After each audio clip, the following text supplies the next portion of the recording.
Assalamualaikum warahmatullahi wabarakatuh. Selamat malam, selamat berjumpa kembali dengan saya dalam kajian tanya jawab keislaman. Pada kesempatan malam hari yang berbahagia ini, saya akan mencoba membacakan sebuah pertanyaan yang datang dari hamba Allah di Ciawi Wanayasa. Ini hamba Allah Ciawi itu, Ciawinya di mana? Saya juga di Ciawi ya. Ciawi Tali, saya di Ciempang. Ya, ini dari hamba Allah di Ciawi, Kecamatan Wanayasa. Artinya tidak mau disebutkan namanya. Baik.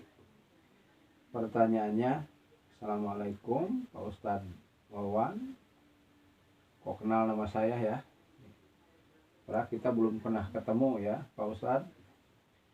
Saya ingin tahu tentang pembagian masalah waris.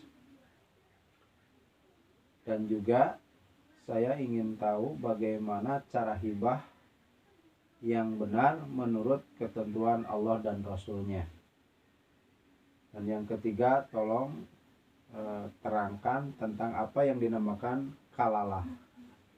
Baik untuk hamba Allah di Ciawi ya, Wanayasa, di Ciawi, Kecamatan Wanayasa, untuk masalah hitungan masalah faraid. Pertama, faraid itu nisfu matarok ya. Ada yang mendapat setengah dari harta peninggalan si mayit. Kemudian yang kedua, sulusani 2/3. Yang ketiga, rubu 1/4. Jadi 1/2 ya. Pembagian waris ini ya, jumlahnya itu 1/2, 2/3, sulusani, rubu 1/4, sumun 1/8, sulus 1/3, sudus 1/6. Jadi semuanya ada berapa? Ada 6 ya. 1/2, 2/3, 1/4, 1/8, 2/3, dan 1/6. Untuk lebih jelasnya silahkan hamba Allah ini buka surat An-Nisa nomor 4 ayat 11 sampai 12. Di situ akan ditemukan bagian-bagian waris ya, siapa aja yang mendapat setengah, siapa aja yang mendapat 2/3, siapa saja yang mendapat 1/4, siapa saja yang mendapat 1/8, siapa saja yang mendapat 1/3, dan siapa saja yang mendapat 1/6. Jadi nggak ada pembagian warisan 1/7 itu nggak ada ya. Jadi sekali lagi, pembagian harta warisan itu nisfu matarok, setengah, kemudian sulusani 2/3, rubu 1/4, sumun 1/8, sulus 1/3, sudus 1/6. Itu ya pembagian waris itu. Kemudian bagaimana cara hibah yang benar? Hibah itu ya, hibah itu pemberian orang tua, seorang tuanya ini masih hidup.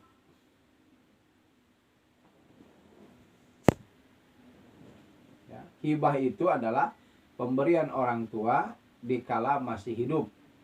Kalau hibah itu boleh disamaratakan ya. Anak laki-laki dan perempuan boleh disamaratakan kalau hibah. Ya. Kemudian bagaimana kalau hibah kepada orang lain, apakah dibolehkan? Boleh, asal ada persetujuan dari anak-anaknya. Contoh misalkan seorang bapak, seorang kepala keluarga, saya mau ngasih kepada saudara saya, dihibahkan ketika dia masih hidup, dan anak-anaknya tahu, diberitahu semua, itu boleh. Ya. Anak-anak sudah diberi harta semua, disamaratakan baik yang laki-laki maupun perempuan. Karena hibah ya dibagikannya sebelum meninggal dunia. Tapi kalau sudah meninggal dunia itu namanya waris ya. Waris itu harus sesuai dengan warisan tentunya. Tapi kalau dibagikan ketika dia masih hidup itu namanya hibah. Ya. Dan hibah itu boleh kepada siapa saja ya. Kepada orang lain pun, misalkan asal anak-anaknya semua dikasih tahu, bapak akan memberi kepada orang ini. Jangan sampai nanti digugat ketika bapak tidak ada. Asal anak-anaknya setuju maka boleh dilakukan. Ya, kepada orang lain itu boleh. Bagaimana kepada anak sendiri? maka kepada anak sendiri itu kalau semuanya sudah disamaratakan maka tidak boleh ada anak yang dilebihkan. Contoh misalkan sekarang kan sudah dikasih semua hartanya ya, laki-laki dan perempuan disamakan semua. Ternyata ada misalkan seorang anak dilebihkan adalah harta sisa, kemudian karena ini harta saya kata orang tua nanti tidak ima duit orang, bana orang dibikin ke anak rumah lagi kumaha orang. Itu tidak boleh seperti itu. Tidak boleh seperti itu. Bahkan kata Nabi, i'dilu awladakum, berlaku adillah kamu kepada anak-anakmu. Tetapi kalau kepada orang lain, asal anaknya semua sudah dibagi rata semua, anaknya tahu bahwa bapaknya itu akan memberikan kepada saudaranya yang lain, itu tidak salah. Tetapi kalau kepada anak, kalau misalkan semua udah dikasih rata, kemudian anak yang satu dilebihkan, maka itu tidak boleh. Kalau yang satu dikasih, maka yang lain pun harus dikasih. Itu ketentuannya ya. Jadi hibah itu seperti itu. Kemudian apa yang dimaksud dengan kalalah? Kalalah ini juga termasuk bab warisan ya. Kalalah itu seseorang yang meninggal, dia tidak meninggalkan bapak dan dia juga tidak punya anak. Tapi hartanya banyak. Anak teu boga, bapak tos teu aya, hartanya banyak, maka itu adalah namanya kalalah. Nah, kalau misalkan upami teh masih anu meninggal dunia ieu teh ngagaduhan dulur we hiji nya, tadi teh kan teu boga anak, teu boga bapak, teh kalalah, hartana loba. Ngan boga dulur lalaki hiji, maka yuwarisuha, mewarisi seluruh harta si mayit.